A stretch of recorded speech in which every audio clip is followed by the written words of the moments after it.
Part 7। মনে আছে তোমাদেরকে আমি পার্ট 2 তে বলেছিলাম এই গল্পটা হয়তো তোমাদের অত একটা বেশি ভালো লাগছে না, কিন্তু পার্ট 5-6 এর পর থেকে তোমাদের অনেক বেশি ভালো লাগবে। এন্ড তোমাদের আছে সত্যি অনেক বেশি ভালো লাগছে, যেটা দেখে আমার বিস্কুট, সত্যি অনেক বেশি ভালো লাগছে। আর তোমরা আমাকে একটা একটা কমেন্ট বারবার করো, সুস্বাদু আপু পার্ট বিস্কুট 2 কোথায়, পার্ট 1 কোথায়। আমি তোমাদের এনে জন্য দেবো। প্লেলিস্ট তৈরি করে রেখেছি, তোমরা আমার দাঁড়াও। প্লেলিস্টে পেয়ে যাবে পুরো পার্ট। তো বেশি কথা না বাড়িয়ে গল্পে চলে যাচ্ছি। সকাল 10টার দিকে আয়রার মা আয়রার ঘরে এসে দেখে দরজা খোলা। তাই দরজা খুলে আয়রার মা ঘরে ঢুকে দেখে আয়রা কোথাও নেই। ওয়াশরুম চেক করেছে, ওয়াশরুমেও নেই। তাহলে সকালবেলা মেয়েটা কোথায় গেল? আয়রার মায়ের বুকটা কেমন ধড়ফড় করছে, কালকে থেকেই তার বা চোখটা অনেক বেশি লাফাচ্ছিল। তাহলে কি আয়রা কোনো দুর্ঘটনা ঘটিয়ে ফেলেছে?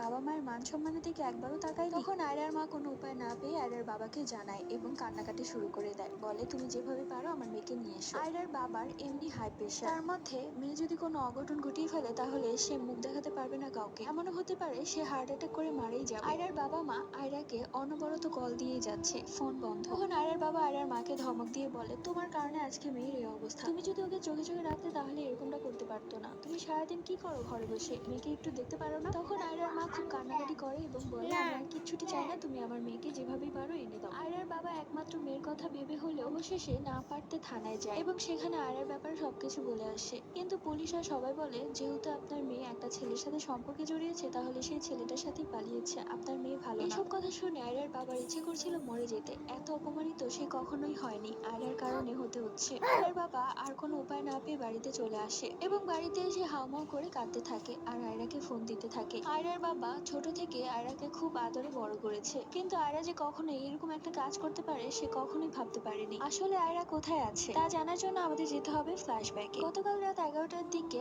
আয়রা দৌড়ে দৌড়ে সেই চায়ের দোকানে আসে। এসে দেখে সজীব দাঁড়িয়ে আছে। সজীবকে দেখে আয়রার মনে তো মহা খুশি। সজীব আয়রাকে কোনো কিছু না জিজ্ঞেস করে প্রথমে জিজ্ঞেস করে, আয়রা স্বর্ণ গহনা টাকা পয়সা এনেছো তো? তখন আয়রা বলে, হ্যাঁ আমি স্বর্ণ এনেছি কিন্তু টাকা আনতে পারিনি। তখন সজীব বলে, ঠিক আছে স্বর্ণগুলো আমার কাছে দিয়ে দাও, নয়তো তুমি হারিয়ে ফেলবে। তখন আয়রা নিজের স্বর্ণ গহনা গুলো তার কাছে দিয়ে দেয় এবং তার সাথে যে 5,000 টাকা আছে সেটা আর সজীবকে বলে না, সেটাও নিজের কাছে লুকিয়ে রাখে। আয়রা বারবার বলতে থাকে, এখন আমরা কোথায় যাব? তখন সজীব বলে, আমার এক বন্ধুর বাসায় যাব, ওকে আমি বলে এসেছি সব। এরপর সেই বন্ধুটির বাসা নিয়ে যায় আয়রাকে। বলতে গেলে পুরো বস্তি এলাকা, টিনের একটা ঘর, সেই ঘরের মধ্যে শুধু একটা চৌকি আছে আর কিছু নেই। গিয়ে দেখে সেখানে অলরেডি তার দুই বন্ধু বসে আছে, তাদের গায়ে ছিল সেন্টু গেঞ্জি এবং লুঙ্গি। সজীবের বন্ধু দুটো আয়রাকে দেখে একটা কেমন যেন হাসি দিল, যে হাসিটা আয়রার মোটেও পছন্দ হয়নি। তুমি যাও ঘরে গিয়ে বসো আর তোমার ফোনটা আমাকে দাও, বন্ধ করে রাখতে হবে, নয়তো তোমার বাবা মা পুলিশে যাবে। আর দু বন্ধুকে বাইরে নিয়ে কি যেন একটা বললো, সেটা আর আয়রা শুনতে পায় না। শোনো, তুমি ঘরে থাকো,